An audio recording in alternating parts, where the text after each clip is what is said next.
Hi everybody, my name is James. I love to read, and today I'm here to talk about my graphic novel TBR for this month of October.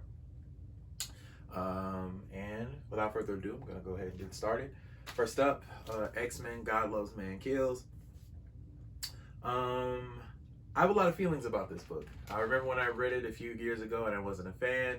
I had I had a few problems with the way Claremont was dealing with his subject material, especially when it comes to issues of race.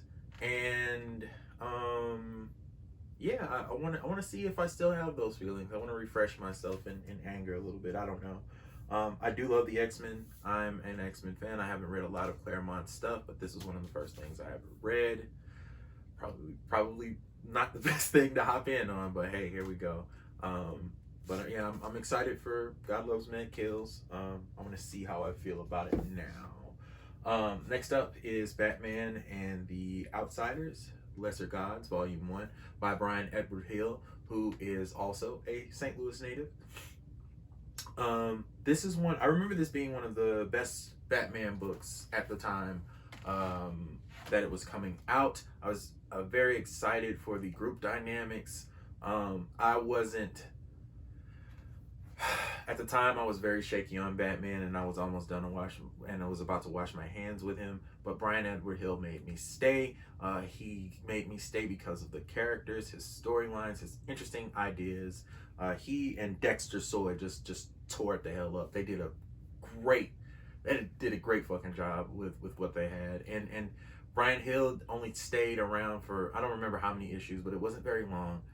This is, I think it's this volume, and then like maybe two more or one more volumes after it. But yeah, I'm really excited for this one. I love this book. Brian Edward Hill he did a book called American Carnage that is probably, I think, one of his best works that he has written so far in comics, and it struck me a personal chord with me. This one also struck a personal chord, but not in such a dynamic way. It kind of got me interested into reading more works of his, such as Bonehead, such as I think Aphrodite 5. So I'm excited. I'm really excited for this one. This one's going to be fun. Next up, Philadelphia. This is an image book that was recommended to me by Fleet from Wizard's Wagon. And Fleet told me to give it a go. It's about vampires and cops and intrigue. Especially in this month of October, I wanted to kind of read something a little spooky. So I was really excited to read Philadelphia. The art is really interesting. Who's the artist? I'm trying to see. It's by author Rodney Barnes and Jason Sean Alexander. Excuse me, that was a that was a wild way I put that together. But it is something I'm very interested in. I've been recommended it. Told me you gotta read it. It's a must read. So I figured it's time for it. Next up is The Eternals by Neil Gaiman. I am either hot or cold on Neil Gaiman. I think that he's a great writer. I have not read too much by him. I've read Sandman and I have attempted American Gods, and I just wasn't feeling American Gods, but I love Sandman, especially the first arc. But yeah, I'm interested in this because of course the movies. I want to see how he deals with the Eternals, what he does with them. And hopefully he can get me interested going forward. I have read a little bit of the current Eternals series that's going on. I read the first issue and I liked what I read. I need to finish it all the way through, but I liked what I read so far. I want to see what he and Ramada do in this book. I've owned this book in several different capacities in several different ways, but I've never really sat down and gave all of my attention to the story. I was kind of just looking at the pictures on this one. So hopefully it ends up being good and a treat. Next up, Batman Black Mirror. Keep going with the spooky theme. This one essentially is about, it's by, let me see, Scott Snyder, this artist named Jacques, and another artist who's really good. Both Jacques and this guy are good. Francesco Francavilla. Francavilla is really, really good. If you've read Afterlife with Archie, you've seen what he can do. He can really make or break a panel. Like, he's great. Like, that sense of, that eeriness sense of fear, or that something bad is going to happen, or that the other shoe is going to drop, or even, hell, even mystery. He's great at illustrating that. And pair it with somebody, a writer such as Scott Snyder, you can bet that the story is going to be at least very good, at least on the horror front, because that's where Scott Snyder, kind of starts. That's one of his key factors in his stories, is when he's allowed to do horror. He has some great ideas. He has some great ideas. I'm about to gift one of his books, Witches, to a friend, and I hope they really like it. So this story is going to be interesting. I can't wait for this. I think this has to do with the brother of Barbara Gordon and the son of Jim Gordon, and he's like a serial killer or something like that. So we'll see. We'll see how I end up liking this one. Next up on a sort of horror theme, Batman: The Long Halloween. I am not a fan of Jeff Loeb at all. I don't like him, but I really like Tim Sale's art, and I really like what Jeff Loeb does with this story. This is a story that I revisit every now and then, and I think it should be hailed as one of the greatest Batman stories of all time. And it's not just his story. It's not just a Batman story.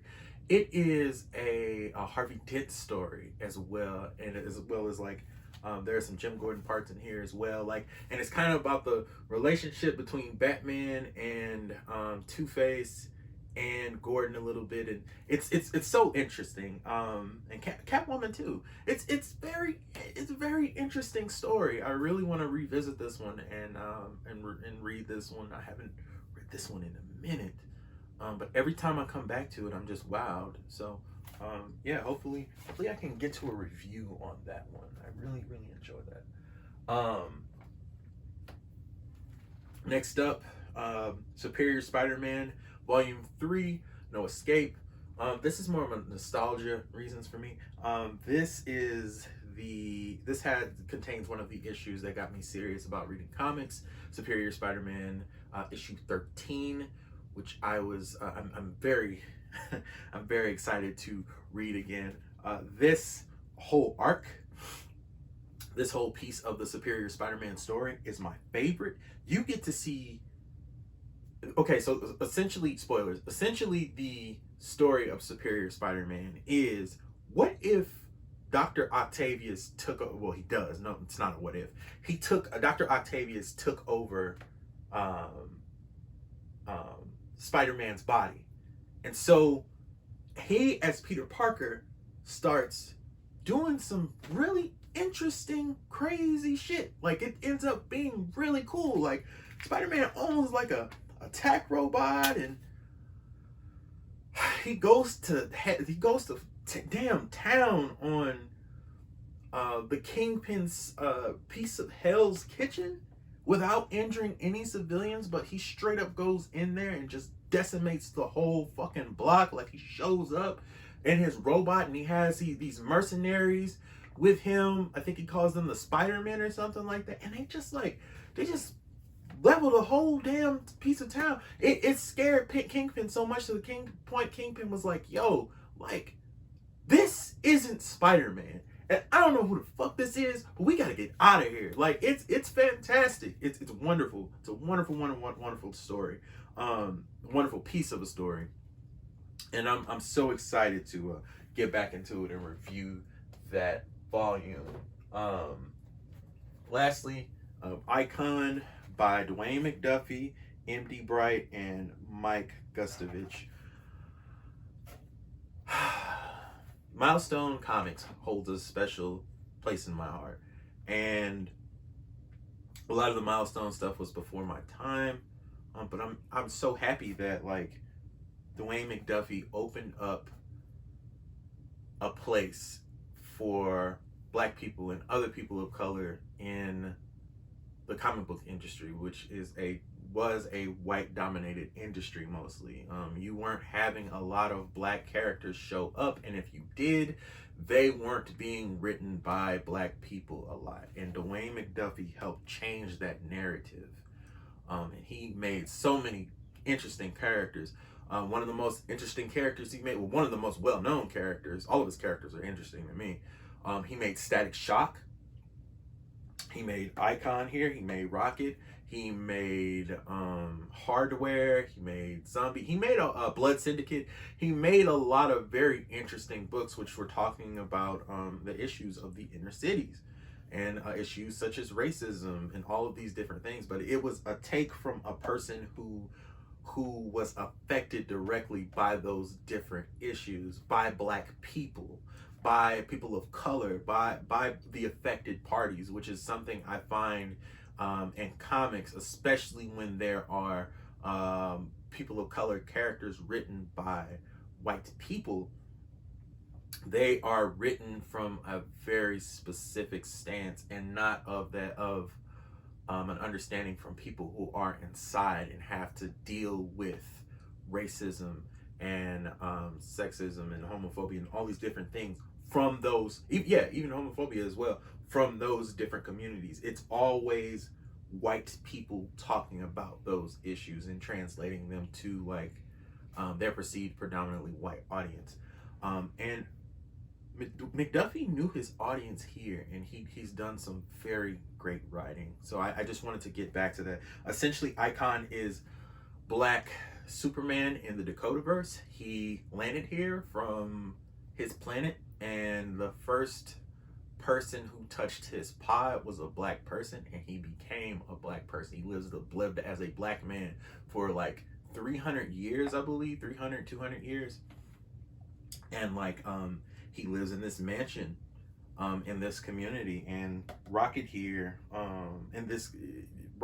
breaks into his house and essentially finds him, and the story takes off from there. They both end up as a superhero pair. She convinces Icon to